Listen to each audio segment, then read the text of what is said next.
Hello, everybody, and welcome back to Punting Pioneer. I'm Corbin Hosler, back again on Cool Stuff Inc. Love making videos here, love doing Punting Pioneer and Mighty Modern for everybody, and this is one of the sweetest decks you will find in any format ever. Mono Green Stompy. That's right, we've got all the beatdown here, and you only need one color to do it. So this has been a deck in Modern for a little bit, and this is the port over to Pioneer, and quite frankly, I love it. We've got 8 mana dorks here. We've got the Aspect of Hydras. This is the big one. Look, it's even flavorful and topical with Theros Beyond Death coming out. Target creature gets +X/+X until end of turn, where X is your devotion to green.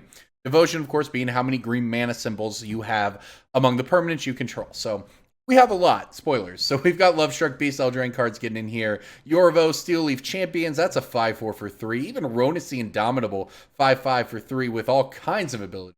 Can't attack unless you have a creature with power 4 or greater.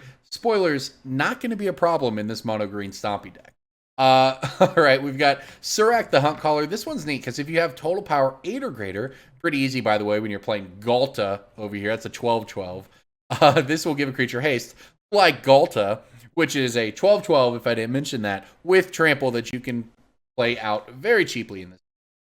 We've got the Burning-Tree Emissaries to get those aggressive starts going. And we've got sort of the combo here of Growth Chamber Guardian and the Great Henge. So Great Henge, same cost reduction mechanic with power among creatures you control. So you can get Great Henge out there for very cheap. And then you can use that to play Growth Chamber Guardian.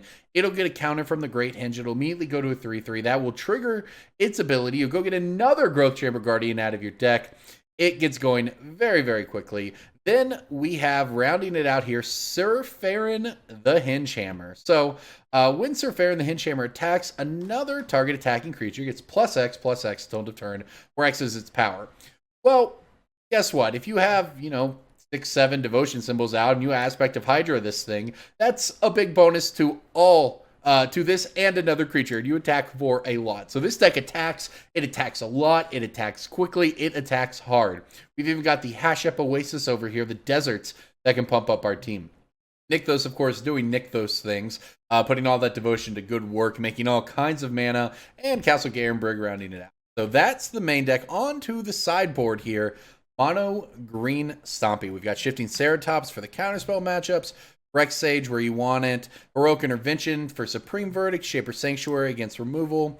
Same with the Blossoming Defense. Kind of a lot of different cards here that sort of fulfill the same functions. We've got sort of the anti-control suite, anti-wrath, the anti-burn suite with the Feed the Clans. The Roar of Challenge. I love this one.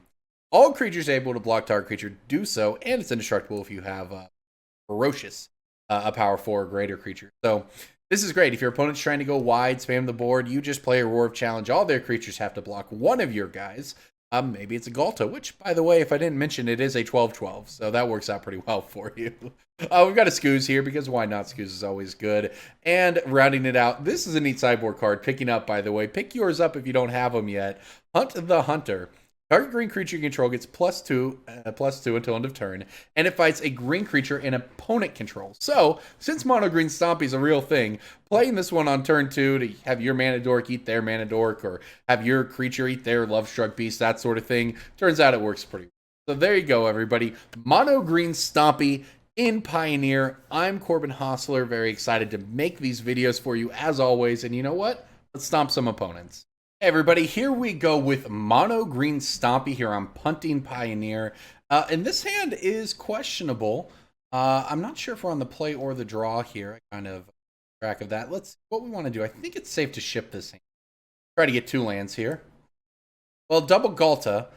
Maybe not the dream, but we can throw 1 Ghalta back. So I think this will work. It looks like we are, in fact, on the draw. So this will probably work out just fine. We can go Llanowar Elves into Lovestruck Beast on turn 2 if we want to go that route. Got a Great Henge here for later. I mean, this hand is not the best mono green Stompy hand that's ever been made, especially with the Wild Slash coming in there. But I think it'll work out just fine. I think that our deck has a lot of creatures that are very good to draw here. And, I mean, look, we have a plan. We can go Lovestruck Beast here into a follow-up play for that. I believe we can cast, in fact, a Great Henge on turn 4 if we go turn 3 Lovestruck Beast. That's a 5/5. That will make this cost, instead of 9 mana, it'll make it cost 4 mana, which we can then play out and work our way up to Ghalta here. But getting Great Henge in play, resolving that, makes everything we draw after that extremely good, even if they're just mana dorks like Llanowar Elves. Turn them into a 2/2, and you draw a card. Of course, drawing card being the operative mode there. Our opponent, honestly not sure what they're up to. Wild Slash and Opt. Learning the format, by the way, along with you at home, so I don't see this and immediately know what this means, but I suppose we'll figure it out. I should be planning. See, that's the thing. You never know. Could this be some kind of storm deck? Is there going to be a Lotus Field in our future? Could be. For all I know, they're trying to set up some other combo in blue-red. I mean, maybe, probably not, but maybe we're going to get marveled, right?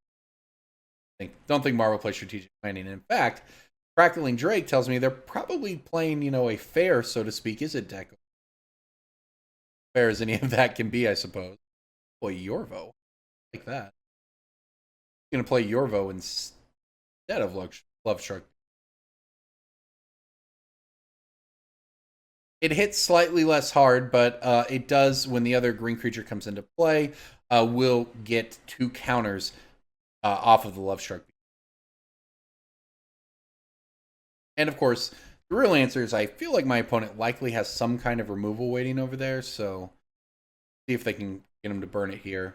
Then we can have our love. And like I said, there's the Lightning Axe pitching the Steam Vents. That was the real reason for play. That was the upside if it worked out. We could have played the Lovestruck Beast, and we're a turn behind on Great Henge in that scenario, but you know, it seemed likely they were going to have a piece of removal. Worked out for us. And play Lovestruck Beast and hope that they're out of at least 5 damage removal. It's fine if they kill our 1/1 and we can't attack. At least it's mostly fine, because we can still play out the Great Henge, which is really what I'm angling to do this game. And we'll see how that goes. Now, it is worth noting, Great Henge is sometimes a non-bow with Lovestruck Beast, because you have to have a 1/1, and once Great Henge is in play, all of your mana dorks are going to be 2/2s. They have another lightning. Phoenix. Okay, is it Phoenix?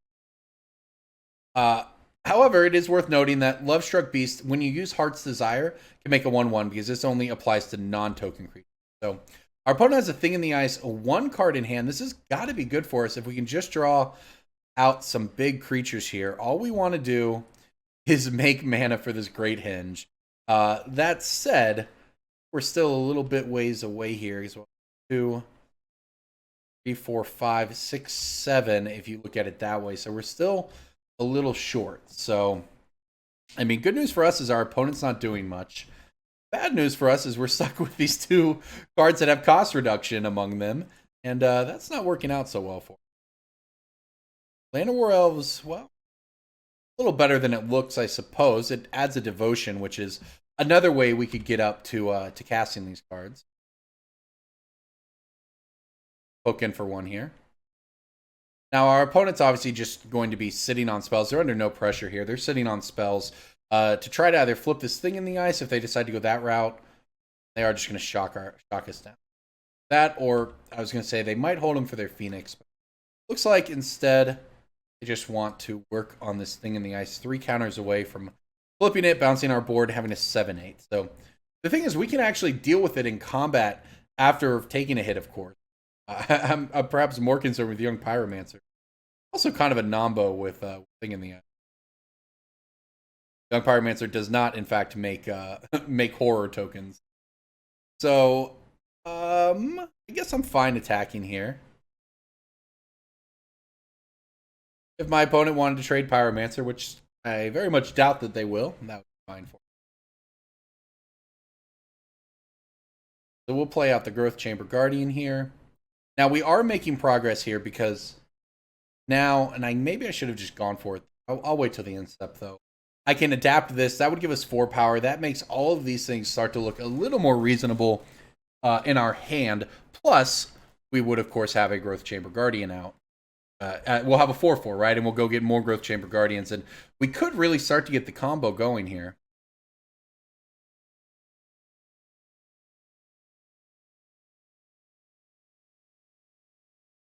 like this. Well, my opponent might have removal for this. They might not. I mean, nope, looks like it worked out for us. Okay, this is great.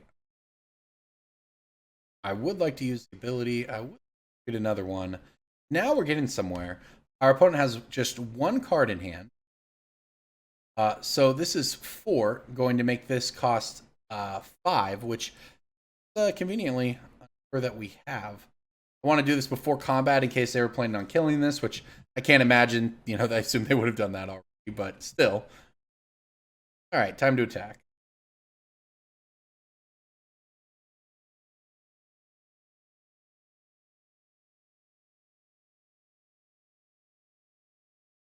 All right, now I have to think about this a little bit. On the one hand, I want to play the Growth Chamber Guardian. In fact, I mean, that's just probably definitely. The thing is, if I play the Llanowar Elves, I haven't played a land this turn. So, you know, I could play the Llanowar Elves first, have 1 mana floating. Then if I hit a land off of that draw, I could play the Growth Chamber Guardian, no harm, no foul. But it also means that I could hit another 1-drop off of that to chain a little more. So I don't think that's worth it. I think I just want to play the Growth Chamber Guardian. That puts the most power onto the field for this Ghalta next turn. But we might get lucky and hit a land. We did not. Oh, you know what? We weren't going to be able to play that one. All right. Well, passing the turn here, this is great. So the Great Henge just does so much. It's such a neat card design. You know, you look at it and you think, oh, it costs 9 mana. I don't care about the reduction. That's a commander card. It's pretty good in our deck. It's pretty good in standard with Rotting Regisaur. I've been playing that deck. It's cool. And as a matter, it just gains you life too, which seems like not a big deal, right? But incidental life gain is one of the most underrated things in Magic. I mean, it just does so much for you. And in this case, when our opponent is either going to be trying to poke us down with 1/1s or hitting us for 7 at a time, just gaining 2 life a turn really starts to go places. All right, so we have 7, 9, 10. That makes this Ghalta cost just 2 mana. 12/12 coming to play. Now, I'm playing this out pre-combat because I could hit a Surrak Hunt Caller to give this Ghalta haste and just go for winning the game. So that's what I'm going to try to do here. And in fact, having these Burning-Tree Emissaries works out pretty nicely for that plan because we're going to get going with all of these triggers, including... by the way, all right, look at this. Look at all we get to draw. Get to keep doing this, and then we're going to have this Nykthos mana for a bunch. Out very well for us. And we could just go digging for that Surrak to just win on the spot. That's the idea anyways. I'm not going to play this. I'm going to wait in case we draw another. This is free. Okay, so go ahead and do in case we draw another Nykthos, right? Because we're essentially comboing off here with Nykthos involved.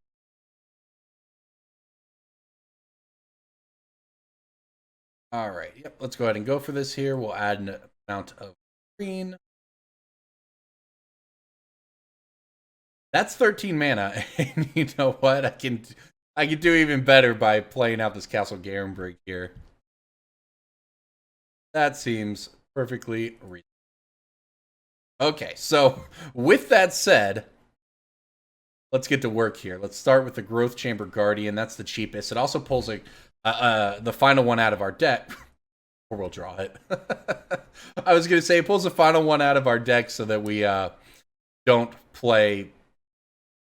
so that we have a better odds of drawing the card we want after that. But you know what? This Aspect of Hydra is probably going to get there too. So this works out pretty well. That was another out, not even one I really thought about, but yeah, that works too. Remember, I have my land drop, so I can play my land drop. Look like I'm losing all of my mana here, but still have the one for the Aspect of Hydra.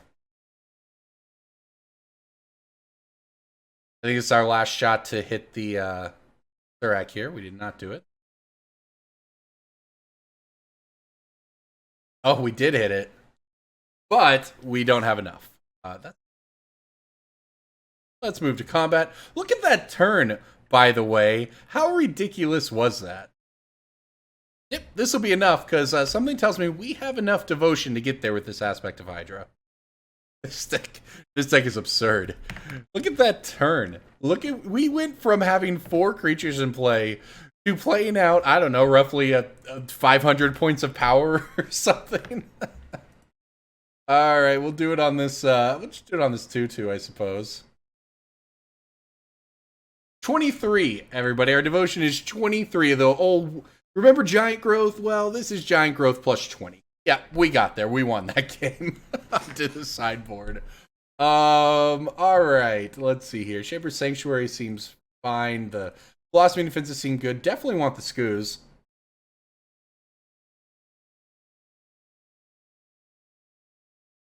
I don't know that I necessarily want these. Let's see.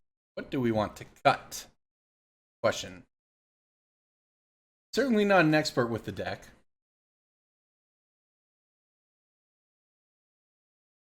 I don't know if you're ever supposed to cut mana dorks or not. I don't mind cutting one. You need to find room for one more cut here. Probably the Syr Faren. The sweet combo, of course, but does hit less hard, sort of, than everything else. All right, make sure I'm not missing anything here. The question is whether or not we want the Ceratops or the Rec Sages. I think that, or I guess the Heroic Interventions if we think they're bringing in sweepers.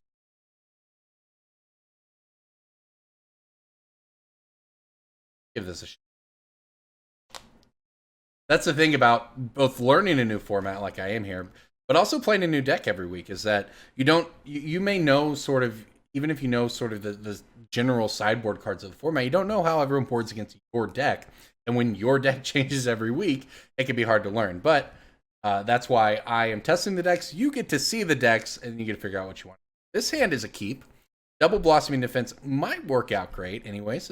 Our opponent has the Wild Slash, or I guess the Lightning Strike for the Llanowar Elves. That's a sad day, but otherwise this looks fine. We have good cards in the matchup here with Blossoming Defense, at least against the removal heavy draws, not necessarily the thing in the ice draws. Looks like our opponent mulligan. There's a Ghalta. Actually, don't really want to see Ghalta. maybe I'll cut Ghalta. Ghalta is great, obviously, when we're sort of comboing off, so to speak. But in a removal heavy matchup like this, Ghalta is a little less exciting. I do like that they're doing this, though. We get to keep our Llanowar Elves here, and that means we're going to run out a 5/4 Seal Leaf Champion. That, by the way, has a very relevant line of text on it, because these days, your 3-mana 5/4s come with upside. Can't be blocked by creatures with power 2 or less, the same clause as Questing Beast there. And we know what Questing Beast does against chump blockers in Standard by going right on past those cats. Steel Leaf Champion does the same thing to elemental tokens from Young Pyromancer. And I like this. Our opponent just doing nothing. Surely they're not going to go for the... they're just going to take it, huh?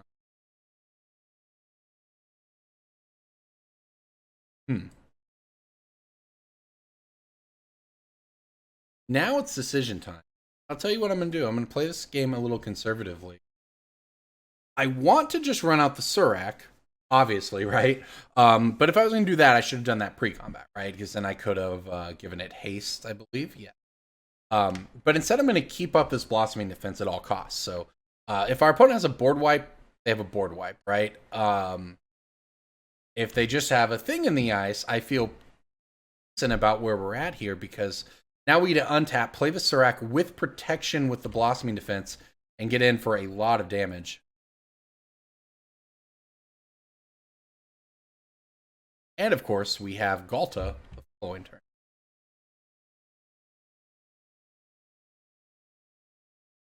This is going to be a very relevant ability. Our opponent basically has to flip their thing in the ice next turn to get anywhere here.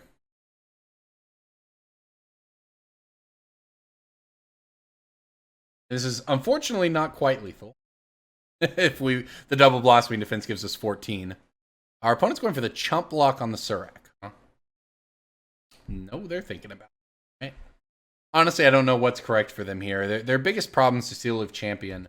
But for them, they desperately need... I could go for the Ghalta here, right?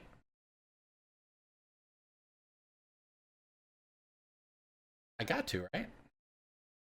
I don't think there's any downside to doing this. It has trample, which is obviously the important thing here. And also, I don't know if I mentioned or not, Ghalta's a 12/12. So our opponent has 5 mana here and 3 spells. And those 3 spells have to draw them another spell, and they have to flip this thing in the ice, or, well, they're dead to this 12/12 trampler. I'm sure there's probably something else in the format I'm not thinking of here. I guess Thrall's expertise or something weird. Izzet Charm's a good start for them. Although the problem is that Izzet Charm took up 2 mana rather than 1. So they need, lightnings. They need Wild Slash, Wild Slash, Wild Slash, or Ops or something like that here to even make this work. And then they're not really winning. They just means they have a 7/8, and then we get a rebuild. And with strategic planning being their draw here, no Manamorphose in this format makes cards like Thing in the Ice and Arclight Phoenix downright fair. I don't know what my opponent's going to be finding here. Are there free spells? There's no new Phyrexia in this format, so I don't think so. No Gitaxian Probe either. Much more difficult, it turns out, to flip Thing in the Ice in Pioneer than in Modern, which actually makes it a cool addition to the format rather than just something crazy broken where they have to ban Get Probe or whatever. But everybody, there you go. Mono Green Stompy taking down Izzet Phoenix to get things off on the right foot. Here we go. Let's get right to another round, and hey, we'll stomp our opponents again. All right, here we go with another round of Mono Green Stompy, and I don't like to mulligan, but not even I can keep this one. Ship this down to 6. Oh, man. Hand's not very good either. We're on the draw. I think I have to keep it. Well, maybe not. Nah, I'm going to ship. All right, this is better, I guess. Ship these lands here. All right, well, I don't know what we were hoping for, but it wasn't this mulligan to 5. I don't know. Obviously, that second hand especially was, I think, a reasonable line to try to keep it, but it's just so risky. And it being on the draw, if you hit the second land and our opponent doesn't kill our mana dork, sure, we're golden, but I think our opponent might be killing our mana dork based on what I'm seeing.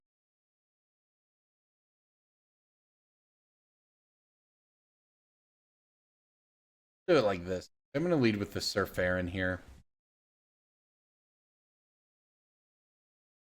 Burning-Tree Emissary got censored, huh? Burning-Tree Emissary, a little awkward in this spot. That's okay. The reason I did that, by the way, besides the obvious of getting to play multiple things, is that the Syr Faren was legendary, so if our opponent was going to burn something on it, they may as well. We already had one. That said, this time I'm going to go Burning-Tree Emissary. Because if it resolves, we can run out our Llanowar. And this one doesn't get censored, at least. It does look like our opponent's going to opt, so we might get to resolve this. The problem is that, based on our opponent playing what I guess looks like Sultai Control, we want, cards like Great Henge, ideally here, not necessarily this. Not necessarily the beatdown hand of Aspect of Hydra and Syr Faren. Although, when we play Syr Faren, we're going to have a devotion of 5. That pumps it up to a 7/7. That makes the Burning-Tree Emissary a 7/7. And all of a sudden, we're tagging for 15. Right? So that gets pretty silly. Pretty quickly. But we got to get there first.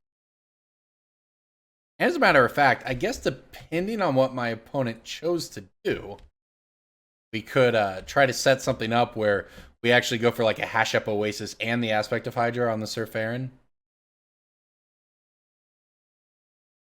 But this is going to work out better than we deserve, to be quite honest. Oh my god. I mean, this isn't necessarily what I wanted to do, but when your opponent's playing Sultai Flash and they serve you up the Nightpack Ambusher on a silver platter, you have to take it. And they even went for the greedy block on the Emissary, so we got to get them entirely there without losing it. So I don't know if we're going to be able to win this game, but I will say that went a long way to making it possible, because now we can even Hashep Oasis this thing up to a 5/5 and crack in for a bunch of damage. I guess the thing is that actually, you know, it goes around another Night Pack Ambusher. If our opponent was even trying to set up a second one, we'd have two 5/5s attacking. Unfortunately, we're just going to get a Prep Decay. Attack.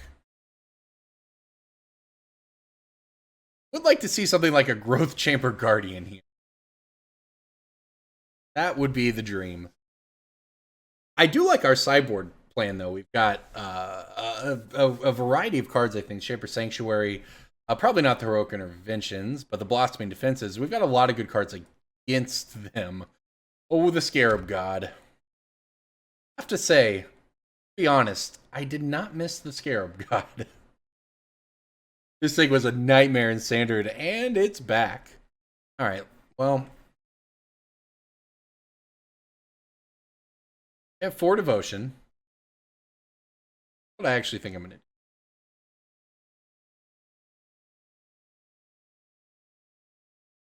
Man, this is so painful.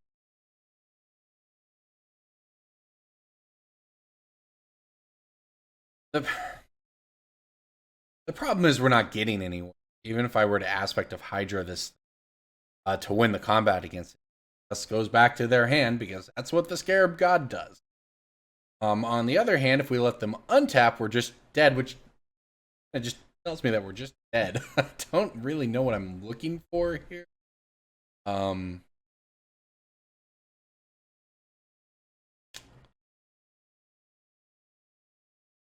Maybe they'll just take it.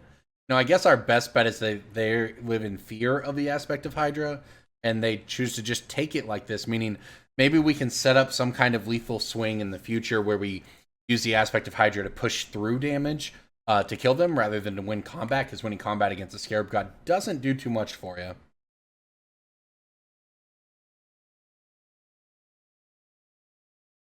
My opponent's going to go for the upkeep ability here. I put Night Pack Ambusher has returned. Don't see a way out of this one. It does probably involve them attacking, though. Oh, and they didn't, yep, they didn't cast any spells. Yeah, I think that we are, in fact, just very dead.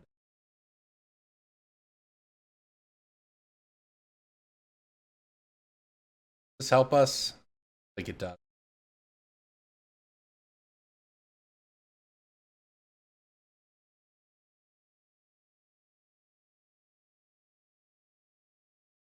To make 4 enough. I can block.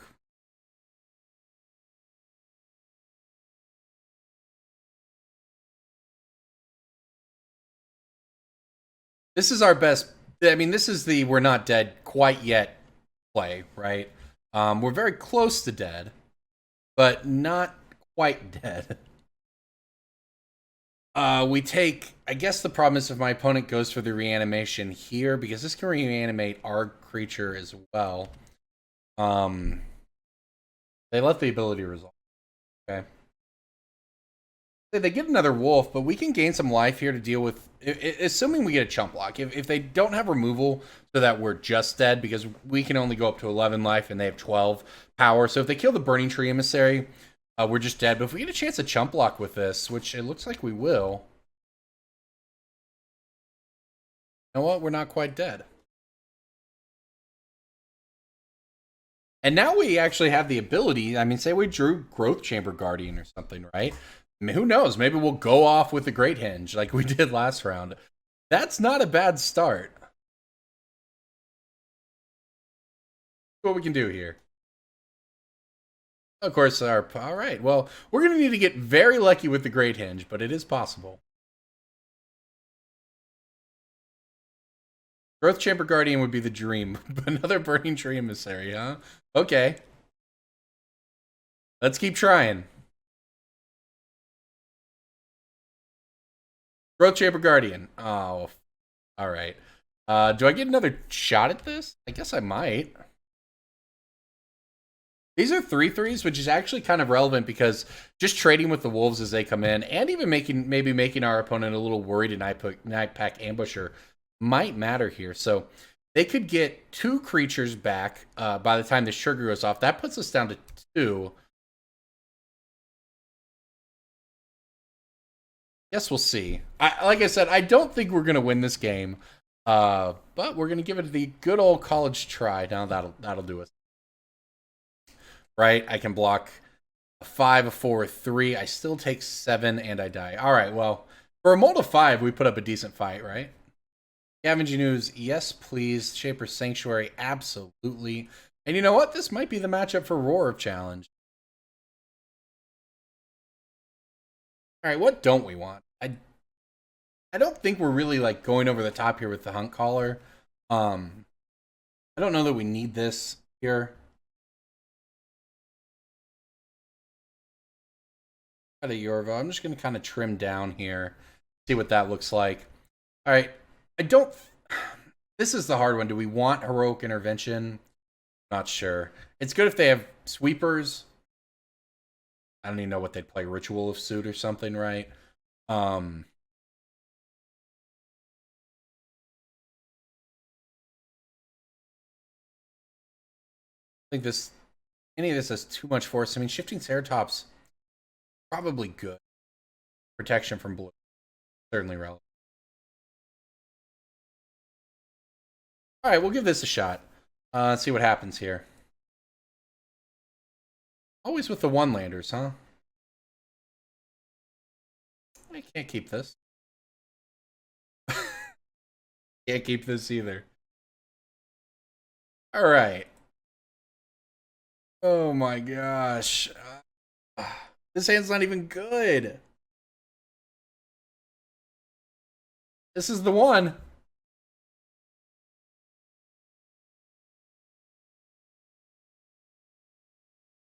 Yes, this is what we're doing, everybody.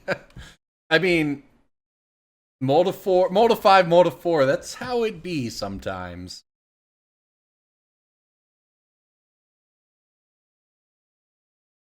I guess I'll just play this. I mean, I don't know how I'm supposed to play the matchup when we mold a 4 here like this.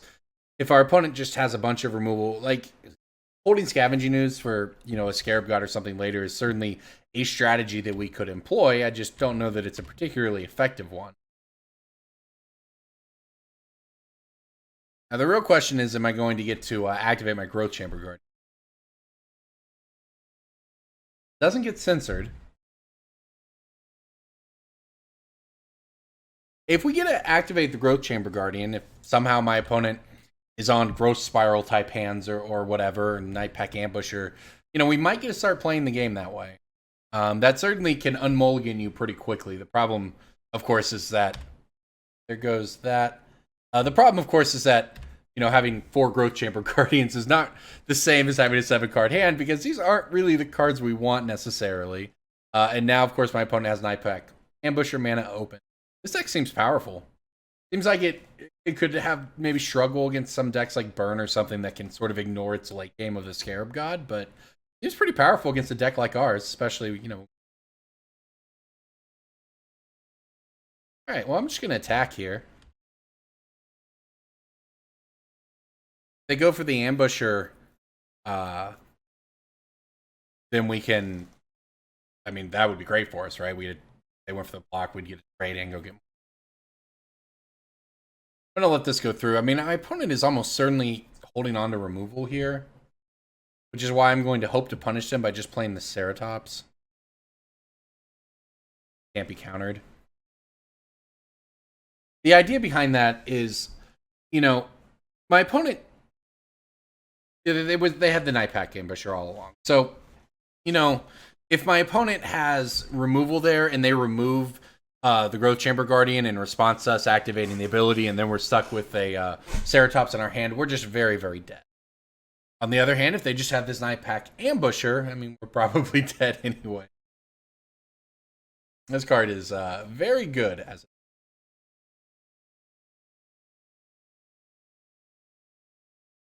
okay. Then card's just so hard to beat. It's a terror in Standard and very good in this format as well. Now, what we're going to do here, tap my mana a little more. Now, we might still get blown out by the same play I was talking about, but at least we're getting through for 5 this way, right? Our opponent just let it happen, huh? I don't know what their hand is, but this game is going better than I could have dared hope, I guess. Our opponent's just chump blocking with a wolf? They're going to grasp that. Okay, I can't do anything about that, right? Breach, Trample, Haste. That doesn't do it. Imagine if I had a Blossom. How nice. But my opponent blocking with the wolf, kind of okay. I mean, that's not bad for us, right? They're not really developing their board. They're just trading their removal with our creatures. It's essentially how that turn went. And we have the Growth Chamber Guardian to refill. And now the Lovestruck Beast on top of that. So, and my opponent's down to 2 cards in hand. Keep this thing in mind, I guess. Turns into a 3. Wow. Wow. That is so aggressive. That was very unexpected. I'm fine with this. Take it. It was shocking. I understand the logic behind it. They're just sit back behind these wolves and everything, but can't help but think they might have had a little more success using this as a threat of a blocker here. They could have double blocked my Growth Chamber Guardian or my Lovestruck Beast later on.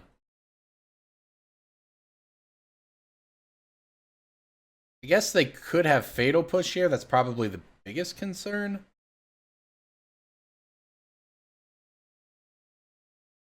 If they were to have Fatal Push and their chump block allows them to kill our Lovestruck Beast, but instead they're just going to take it. All right, now I have to think for a second. If I play Burning-Tree Emissary, I'd be able to... That makes my Nykthos even, so that doesn't really... But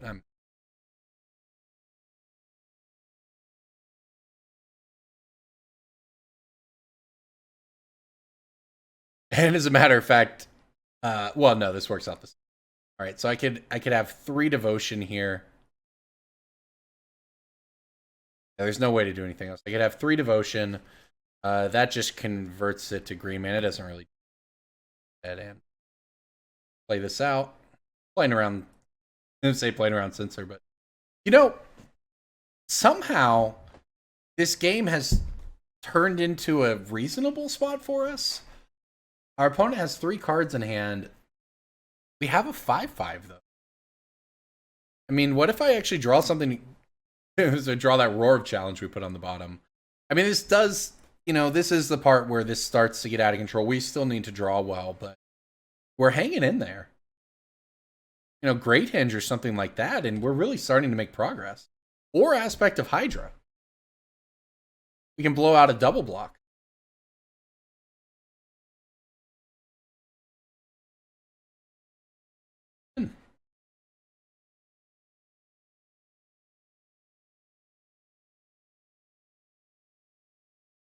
Growth Chamber Guardians are really putting in work. My opponent's going to go for the double block here. And I'm going to Aspect, and maybe it works, maybe it doesn't. But if it doesn't work, we're probably never winning the game anyways. But if it does work, all of a sudden we put our opponent down to 9. They are down a wolf, which basically, you know, kind of amounts to down a turn. But fortunately, they have the Noxious Grasp. Got in damage, I guess. That might have done it for us, though.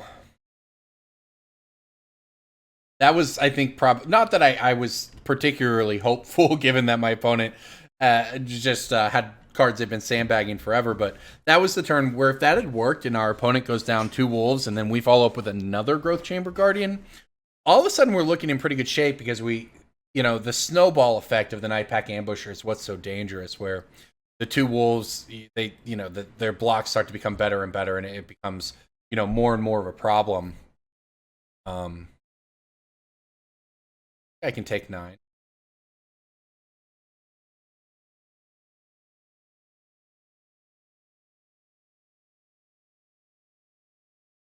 Down to 2 cards in hand. I guess I'm still looking for the Great Henge, but even the Great Henge now is really not necessarily that great for it.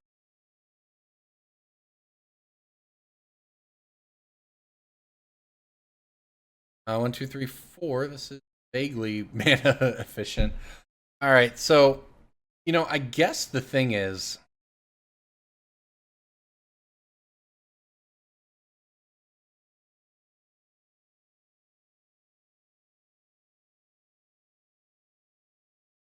You know, matching Growth Chamber Guardian with Nightpack Ambusher, I guess, kind of keeps things even for us for a minute, at least.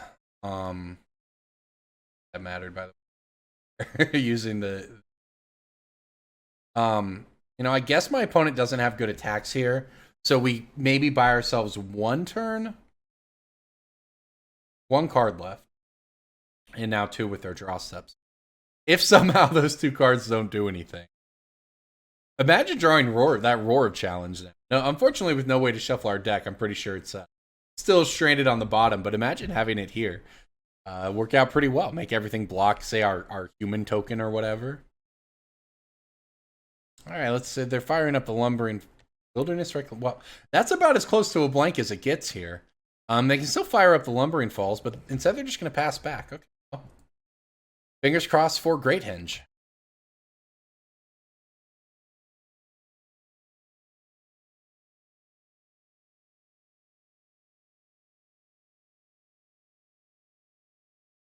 All right, if there's a way out of this, it's Ghalta, probably. I even have enough to do this.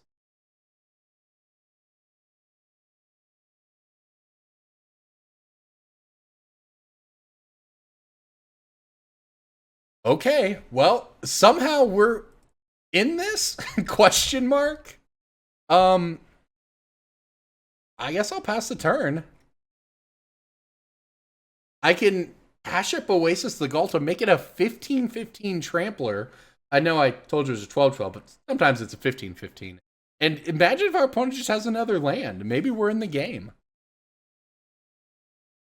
They can throw all these wolves in front of it, but I mean, hey, that's good for us, right?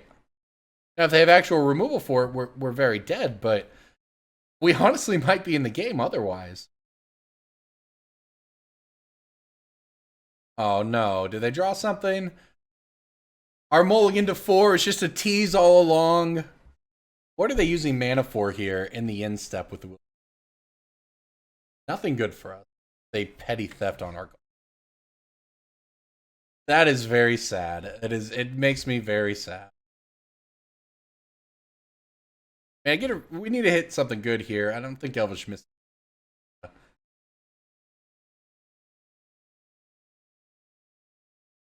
Well, the Brazen Borrower puts us down to 1.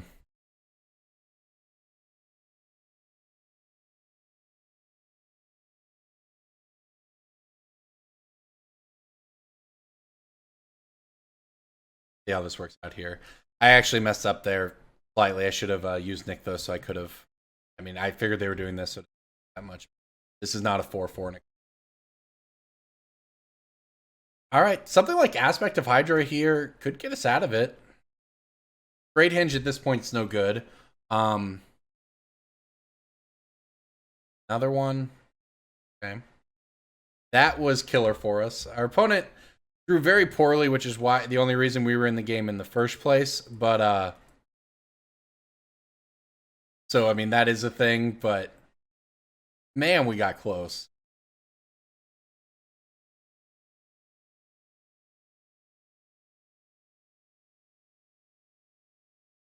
All right. Do what we can. We're going to swing out.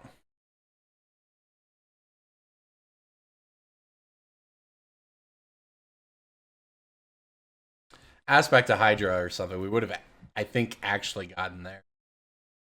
In fact, we would have, right? Because imagine Aspect of Hydra on our Ghalta. Give it, what would it have been? 1, 2, 3, 4, 5, 6, 7, 8, 9. We giving it +9. Had a 24/24 Ghalta. I just assume this is not enough. It's actually, it may have been close before the second ambusher, because that makes these 4/4s, which makes their blocking so much better. Yeah, my opponent can put plenty of toughness in front of them. They take 11 here. They have just enough, as it turns out, because they can throw this thing. They'll figure it out eventually. But they can put enough toughness in front of Ghalta to not die. And then we die to the Brazen Borrower. Yep. What a game. Not bad for mulligan to 4, right? This mono green deck is powerful. We did not get there in this match. In fact, we were very dead. But That was not a mulligan to 5 and a mulligan to 4, and we were neck and neck, at least. So we got our opponent down to 3 before we died. And if they didn't have that Brazen Borrower that turn, we would have. Oh, well. That's how it goes. On to another match. We'll see if we can pick one up. Hey, everybody. Here we go with another mono-green Stompy match. This hand I like. This is a little better than the Molds to 4 and to 5, that's for sure. But we've got the Mana Dork on turn 1. The Mana Dorks, as a matter of fact. Play the original. The OG Mana Dork, right? I guess it's, I mean, it's kind of true. Bird's Paradise might count as the OG Mana Dork, but anyways, at least compared to Elvish Mystic. We got some choices here. I don't know what Radiant found. Treasure map. Oh, our opponent's got some spice over there. We're going to beat down quickly. I feel like this is how I want to play this. Syr Faren, because if our opponent's going to dirtle with treasure map shenanigans, I just want to attack them as quickly as possible here. And we have the option to have 5 mana next. Wow. Hey, that is spice. All right. Those, you say. That makes mana. So I have 6 mana now, and you know what? That's a pretty relevant number because that means we get to play the Yorvo and the Lovestruck Beast. And yes, we do not get in for as much damage this turn. However, it is turn 3, and we put 10 power into play. Which, if I'm not mistaken, sets us up for a turn 4 kill. Maybe not. The Radiant Fountain doing work over there, but our opponent goes down to 20. Next turn, we swing in for, looks like we're going to have 10, 12, 14, 16. So not enough unless we were to draw Aspect of Hydra. Or, I suppose we could hit, well, ripping my mana. We could hit the Surrak too. That would add 5 hasty power. I guess this is starting to become a thing over there, though. That's 4 mana the Power Stone shards can make. Not a clue what our opponent is doing, but it is pretty cool. They could blow the Blast Zone, or they could play a Golden Egg. This is some sort of sweet combo artifact deck over there. Hopefully we'll just kill them before we have to find out what the combo... Oh my gosh. Okay. Metalwork Colossus. That's a 10-10. Here I was thinking I was playing out big creatures. Oof. I think the play is to swing with everything. I don't know what my opponent's up to, but I know that this is going to get our mana. We may as well get in while the getting's good, right? Do it like this. Just want to maximize the damage we get in. Puts our opponent down to 9. This Blast Zone's just going to destroy us. Can we make this be lethal? There's no way to add it here. This Blast Zone's going to destroy us. I don't know that their deck is good against ours. I don't know that this would be a bad matchup. I'm not even particularly like scared of Metalwork Colossus, really, but our draw this game with the 4 Mana Dork draw certainly did not line up very well against a Blast Zone hand. Double Blast Zone hand plus a 10. So we at least have enough power in play that our opponent... Oh my god. If my opponent were to attack with this Metalwork Colossus, then I think we win, right? Because we go down to 10, but then I play this. It allows this to attack. That means this swings in. That gives us exactly 9. So I do think that this was our line to winning the game. Was to basically to have this sort of this series of events happen. That said, you know, I don't think our opponent's going to walk into that. At least Mycosynth Lattice isn't. Oh, am I right? You know what's going to happen here. So we can't activate abilities of artifacts, so I guess we'll be considering boarding out Great Henge. They're turning this into a 2-2. Okay. Sure. All right. I don't know what the plan is here, friends. I'll be honest. I can't say I expected this matchup. But now I can no longer attack. It's possible you could say that attack last turn was bad.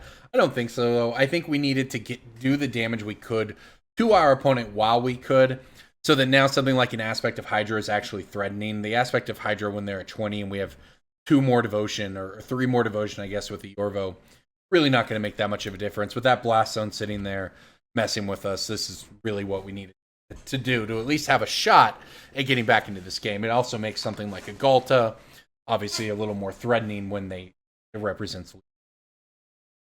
Now our opponent begins the process of searching their sideboard with Karn, which can't be good for us. They got a Paradox Engine.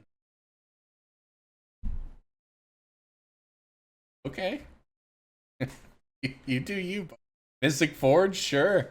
I think we've been comboed out, everybody. I think our opponent has, they've done their thing. You know what? I'm going to let them enjoy it. What in the heck? Okay.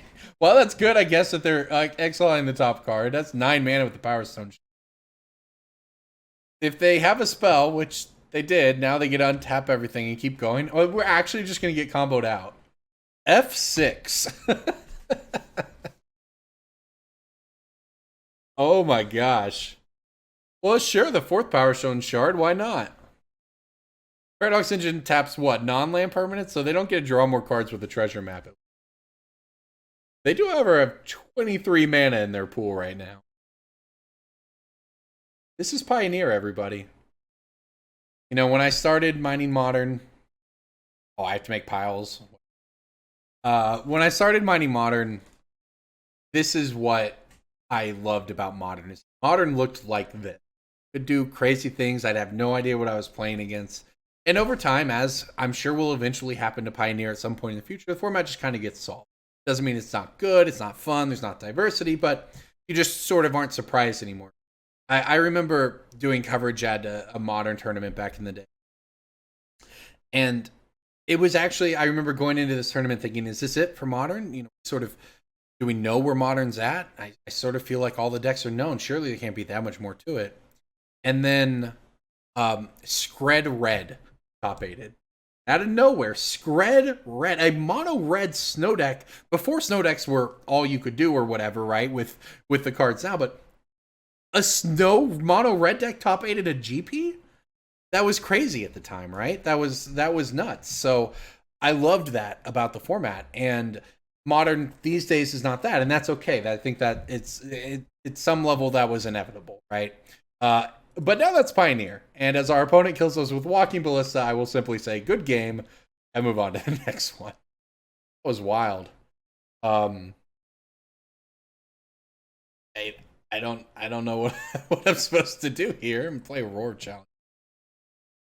Poured out a Great Henge. Poured out some Mana Dorks. Yes, got absolutely destroyed by Blast Zone that game. Okay. Give this a shot. You know, the Roar Challenge, if my opponent's playing one big creature, sometimes that works almost as well as your opponent playing a bunch of small creatures. You Roar Challenge, make them block our 1/1. We get in with our big creatures. We had a crazy good start last game, too. That's how insane that was. I think that I'm into this. I think if there's a 1-lander to keep, probably it. Because our opponent is not going to be playing... they're playing a colorless deck, right? So I don't think we're getting Fatal Pushed or what. And this hand gets to play out the Burning-Tree and the Mystic next turn, and then the Seal Leaf on turn 3, while getting in for damage, and then having a big Aspect of Hydra. Are you kidding me? What is this? Okay.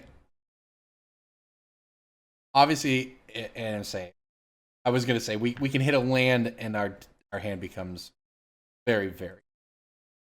In this case, I'm just gonna go for the Steel Champion because it's gonna get on in there pretty quickly. It'll clock our opponent, and I would say 4 turns because it's a 5/4 that can't be blocked by their small stuff, but This Aspect of Hydra is going to be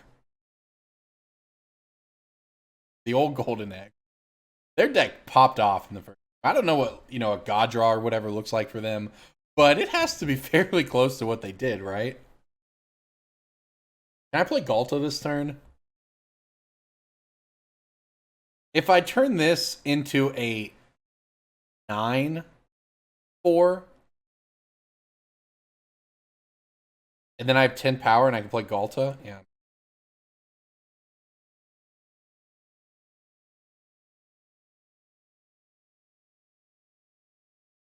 The second Aspect of Hydra is what made me go for it here. We had a pretty good hand last game, right? Where we put out 10 power or whatever on turn 3. Well, I guess this time on turn 3, we're just going to play a 12-12. Because, by the way, I don't know if I've mentioned it. Ghalta is, in fact, a 12-12. That's going to get quite a bit bigger next turn. Aspect. All right. I guess we won on turn 3. Okay. Sure thing. Format, sure thing. All right, so on the draw here, I'm actually going to board out another Great Henge. It gets really rough boarding out Great Henges, but I don't know. Our opponent's engine is just so good.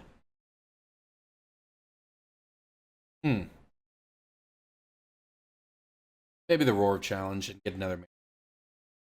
On the draw specifically, I think it's more important to have Mana Dorks. I mean, you always want the Mana Dorks, but on the draw, I think we might end up a little more reliant on them. Yes, I'm into this hand. It's a weird one, but I'm going to have 3 power in play on turn 2. And then just start the string of 5 power creatures. And hope that it's good enough, because I can't mulligan this hand. It does a mono-green Stompy thing, and it does it pretty well, but it could also not work out, right? We have, I want to say interaction. We don't really interact with our opponent here, but we have no interaction with our opponent, nor do we have a particularly fast clock. This is no turn 3 Ghalta, but it is sort of like turn 6 25 power or something, right? This hand would be great against a Soul Tie deck or something like that, right? It doesn't really necessarily scare our opponent, I would. That said, they're not doing anything too particularly devastating over there. This actually changes my line slightly. I get to play the land.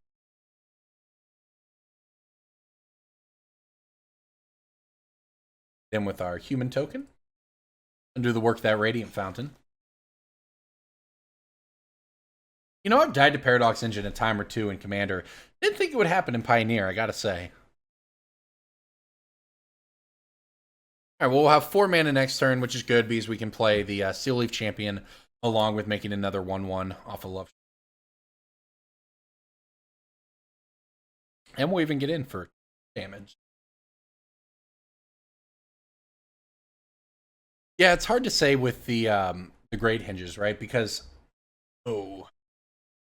I guess if they're going to go for that on our Mana Dork, that's fine with me. Because we didn't need that Mana Dork by any stretch of the imagination. Drawing the Aspect of Hydra here makes me want to play the Steel Champion more than.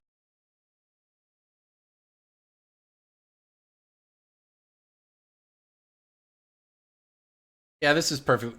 My opponent, the thing is, my opponent basically wasted the Ballista on the Llanowar Elves. They wasted their turn, more importantly. Not only did we get a poke in for 2 damage, but like I said, our hand was very good at putting a bunch of power in play on turn 4 or 5. And if they had the hand that played Metalwork Colossus, that would be, and then went off, that'd be a thing. But if they're ballisting us, our hand's great.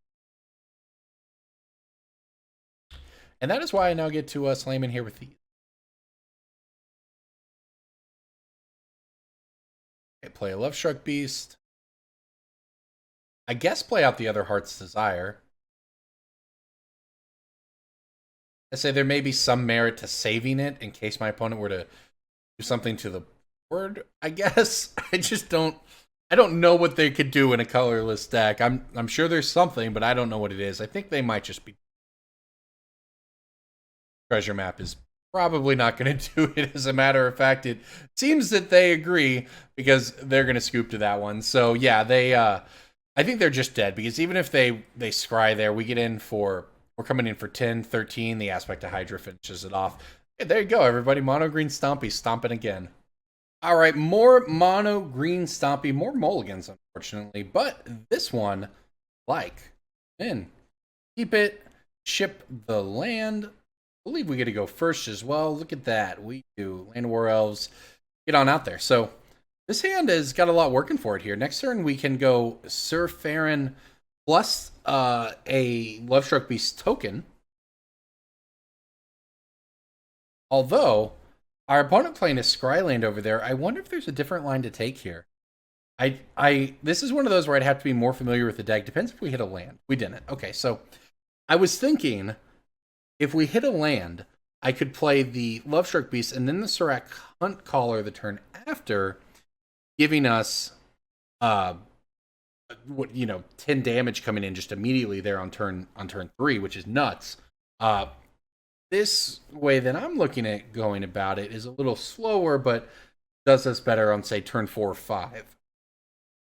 Also gives us a little, and sort of the other reason to take this line is that it also doesn't die to Fatal Push, right? The line I'm talking about, it still maybe works out fine, but if our opponent were to have a Fatal Push for our Llanowar Elves, we get hosed in several ways, right? We don't get to attack with a Lovestruck Beast. We don't have the mana for the Surrak Hunt Caller. There's just a lot of ways that line can go wrong. That said, if I hit a land, I might have considered it. Maybe not against black, though. I mean, maybe not against a Fatal Push deck. That makes it way scarier. But Corpse Knight, huh? Okay. The infamous misprint. I believe misprinted as a 2/3 or something in the original packaging. All right, so this actually still works, though, right? We'll have 8 or greater. I will have, in fact, plenty. Men.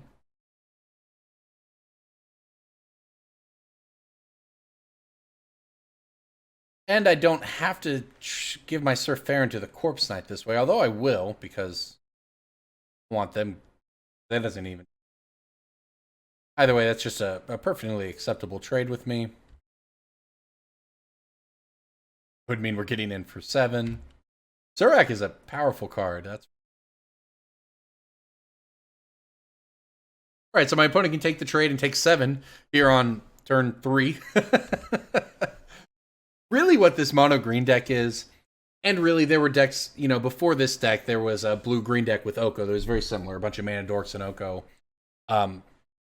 This is the power of turn 1 mana dorks. This is the power of Birds of Paradise, Llanowar Elves, Gilded Goose, Elvish Mystic. This is what these cards do, is they make decks like this possible in a way that they really probably wouldn't have been otherwise. It's actually pretty good against and so, Wizards was pretty careful about reprinting Llanowar Elves into the format, and then they finally did with Dominaria, and of course it was famously held in check by Goblin Chainwhirler, and everyone complained about Chainwhirler, and hey, I'm not going to say that was a wrong thing to do. Chainwhirler is a silly card, but especially in that format against the mana dorks, but you see the power of these cards here in Pioneer, and you realize sort of how necessary Goblin Chainwhirler kind of was to just keeping things sane in that format. All right, we'll run out of Lovestruck Beast here.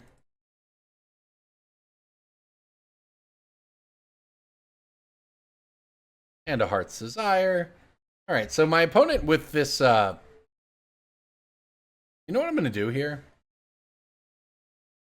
just going to serve with the Lovestruck Beast, I think. If I attack with the Hunk with Surrak, they block Surrak with the Death Touch. Yeah, I get him for 5, but then next turn... I'm looking at having a non-haste creature. And this way, I get to just have a hasty Lovestruck Beast every turn. And with multiple in my hand, I'm fine running that. Obviously, things might change depending on what they do. But this works out. Because they can't really afford to take the 5, of course, right? So, they're not going to do that. But at the same time, they don't really want us to do this either. And now now the path is kind of cleared for me to do this. And in fact, this time I'm going to get in there with these human tokens as well, both because we're going to make another one with this Lovestruck Beast, Heart's Desire, but my opponent's basically priced into blocking one of these. I mean, technically they could you know, they could block one of the humans and take 11, go to 2, but I don't know if that's going to be a winning play for them. Let's see what this 4-mana card is. Oh. Oh. Hey, that was pretty good. Wow. All right, we've been rallied. Value rallied. They're going to go for the double block? Yes. I guess attacking with those human tokens worked out. And the nice thing about this is, I guess my opponent didn't know about this other Lovestruck Beast. We're still going to have a 5/5 at the end of all. If my opponent has more rallies, we could be in trouble, though.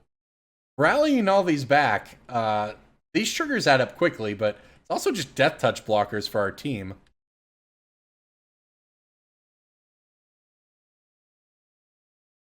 My poor devotion just keeps getting destroyed here, too. A 5/5, huh? Okay. I have to say, this is really, truly not how I expected this to go.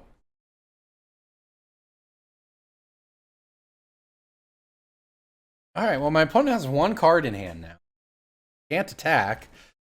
Whenever you cast a zombie spell, you get it. So it's rallies. It's zombie rally? Okay. Well, that was bad for us. I needed them to not be making 2/2s. That, by the way, trigger the Corpse Knight. Oh, this is disgusting.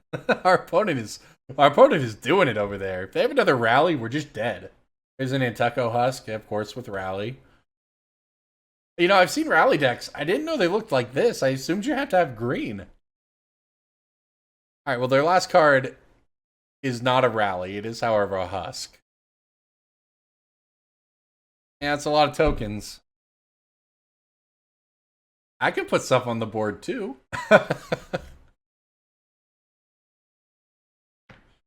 Oh, man. Okay, well, make the devotion here. Let's do the devotion thing. 4, 5. I can get to 6. Doesn't really matter. 5 is enough.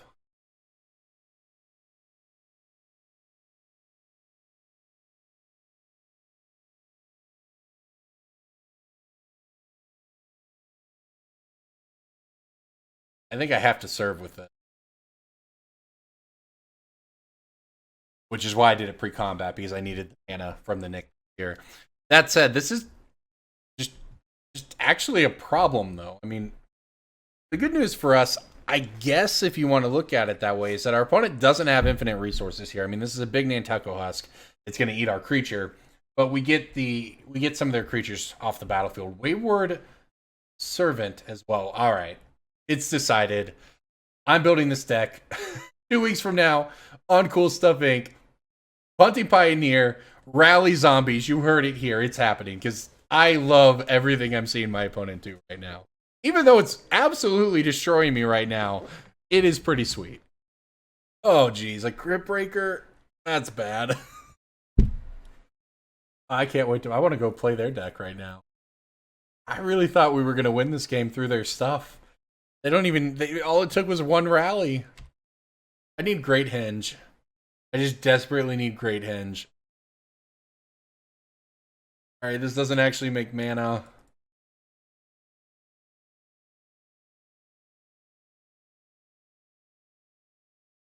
I don't know what I'm supposed to do because the Crypt Breakers are going to get us. I guess I have to just keep attacking. And by that I mean I get to attack with exactly 1 Lovestruck. We desperately need Great Henge. We need a card advantage so badly to try to keep up with what our opponent's doing. They get to start tapping zombies to the Crypt Breaker here to draw more. I mean, we're suiciding our creatures, but we have to clear their board. I mean, things don't get better for us the more things are in play for Crypt Breaker and Nantucko Husk. That said, I don't know if it matters. My opponent gets to destroy us here with this Crypt Breaker draw, essentially. Because, you know, now they have 2 cards in hand. It's just very unlikely that they're whiffing at this point. And this, of course, continues the chain. of the Corpse Knights and Colossuses and all of the triggers that kill us. Zombie Rally, huh? Glad I played another match because this is unreal. Sure, a Dread Wanderer, why not? I guess my out here is drawing Aspect of Hydra. Aspect of Hydra gives us a shot? I think Garenbrig does.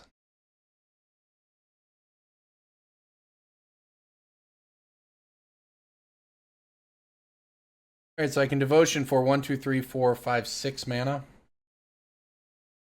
Really think we can win. Out here.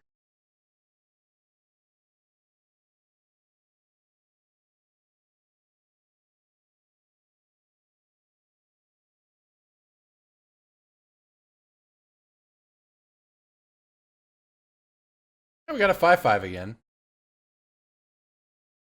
I cannot attack. It is possible that my opponent somehow has nothing, question mark. We attacked for 10 damage on turn 3, right? Is that this game? Jeez. I guess it was turn. We had such good cards. The truth is we were out in the game even after all that, right up to the point where my opponent drew Crypt Breaker. That was the one that really, because as you can see, Crypt Breaker is just an absolute machine gun over there of card draw with triggers. And now this is insane. Wayward Servant. This one's great because the Corpse Knight's good, but the Wayward Servant is nuts. It actually drains you. It doesn't just hit you, right? So they get the life back, which is absolutely huge in matchups that in this one too, but in matchups that aren't this, probably more often. All right, that said, my opponent, if somehow they're on like 3 lands over there or something, they're not. Oh my gosh, Lazotep Reef. Did you know it makes 2 zombies? I'm in love. I'm absolutely in love. I'm also very dead.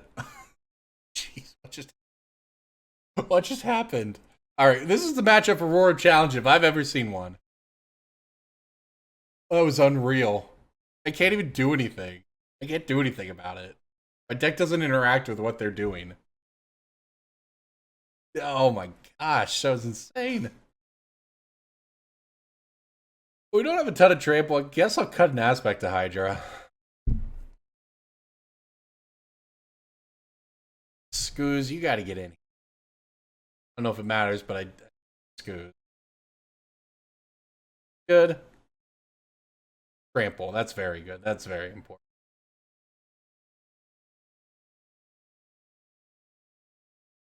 I'm lost. I don't know what to do. My opponent just destroyed me with a deck I didn't know existed. Oh, I cannot keep this. It's painful. The one. This is the way. I think the way involves shipping Burning. Alright, down to 5, but this 5 has a reasonable path to victory here of playing a Ghalta. Ghalta just plows through everything they're trying to do. So we're not incredibly close to casting the Ghalta, but there is a path to casting the Ghalta. Definitely, I assume one of the key cards, and not that I know anything about the matchup, but I assume it's one of the key cards, though. Fatal Push.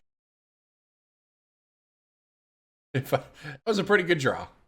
If we were going to get Fatal Push, that's about as good as it gets. It actually makes us very mana efficient for the turn. And Llanowar Elves, of course, basically taking 2 off the cost of Ghalta because it taps for mana and it adds a power. And we're still on track to play as Lovestruck Beast on turn 3, giving us 7 power, making this cost, what is that, 5? We just need to get out 1 more creature.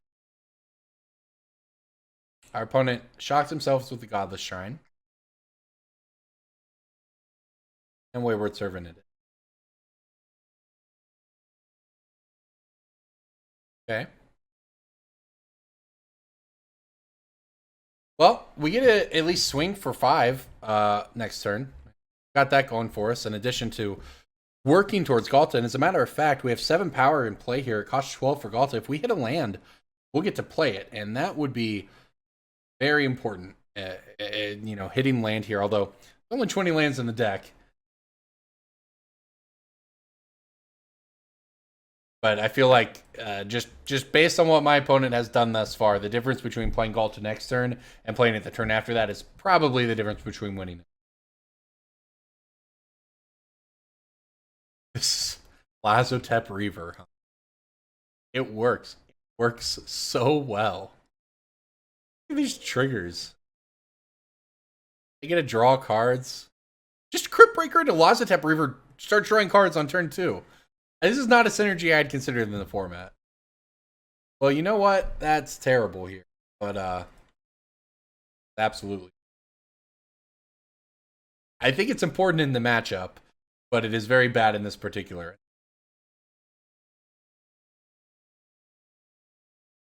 And there's no point even playing it right now because, you know, I would say, hey, we can get them or whatever, but the Crypt Breaker can just tap their creatures down pre-combat, so it's never actually going to get them as long as Crypt Breakers.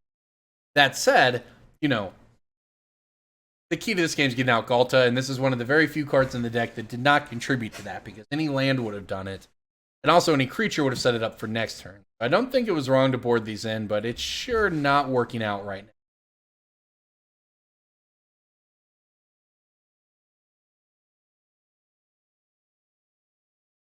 All right, so what do we want to draw here? Great Henge, Great Henge costs 9, I believe. We could cast that. That would always be a great draw. In fact, that would be an extremely good draw here. That said, I think our opponent's not going to have to play any spells, or rather attack us. They're just going to play spells and drain us to death. I mean, look at this. We're losing 4 right now. And not for nothing, our opponent's up to 23. Big oof. Yeah, like I said, I think it's just going to be too slow. Gives us 8 power in play, makes Ghalta cost 4. Yeah. If we'd hit the land, we would have been swinging with a 12-12. And that, more importantly, a 12-12 Trampler, and that is something our opponent was going to have to carry. And we sort of unlock the damage of all these other creatures by being able to Roar of Challenge the Ghalta. So, yeah, they can tap down their creatures before combat so they don't have to block and die, but it means that everything that can block is going on the trampling creature, and we, you know, get to get in for this 8 damage.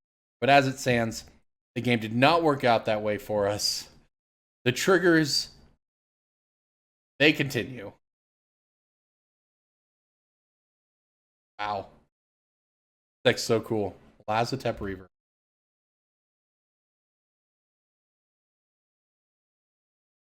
I could be wrong. Our opponent, for all I know, this is a meta deck I just haven't seen. I try to keep abreast of the new Pioneer results, but hey, you can't always see everything, especially with the holidays. But maybe this is a known archetype. It's not a brew from our opponent, but hey, maybe Natty Simba has a sweet brew, and shout out to them. You can play Ghalta now.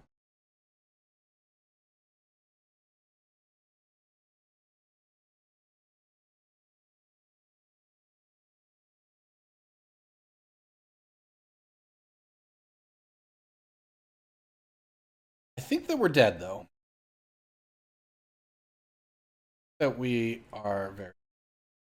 Because our opponent now can just turn their creature sideways. They're just going to play 2 creatures and we're going to die. Wow. I love that. You know, I did not realize that there were just so many zombies that worked for this. I mean, Rally the Ancestors is a known archetype, right? You know, Rally, Nantucko Husk.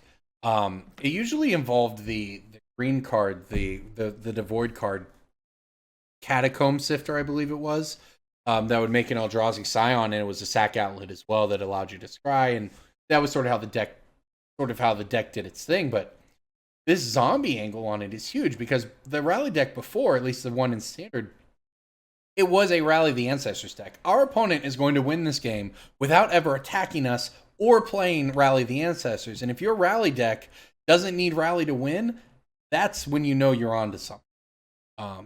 That's when you go from cool combo deck that works when it does its combo, but it's sort of all in on it, and maybe it has a plan otherwise, but this deck does not need Rally. These are all zombies, and this is a ton of triggers. The Corpse Knights, the Last Attempt Reavers, the Crypt Breaker is really what ties it together. It gets to play the others. Sure, you get to play the Zombie Liliana. That can, geez, what's it? It gets to kill things. They get to mill us. Sure, I mean, we're dead. I am in on this deck. I'm about to go type in search on Gatherer, Scryfall, Zombie, Pioneer, and I am putting this thing together for Punting Pioneer in 2 weeks. This was very, very cool. That said, what is our opponent? They are going to attack, I guess. I didn't think they needed to. Really want to block that. I don't really want to block anything.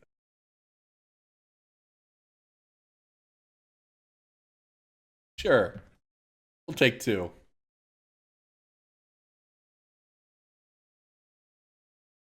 And the thing is, Stitcher Supplier, obviously that's there for the... Oh, now I'm confused.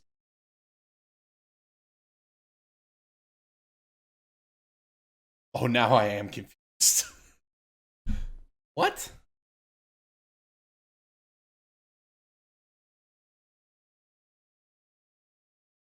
I don't know. I don't know the answer.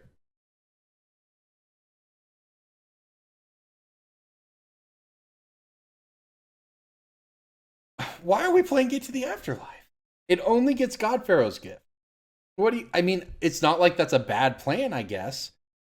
You do have sack outlet. It just doesn't seem necessary though. Maybe they sideboard into GPG. Sideboard into God Pharaoh's Gift to play around graveyard, but graveyard card, God Pharaoh's Gift's graveyard card too. I mean, maybe it's just for the loot through your deck effect, right? Who knows?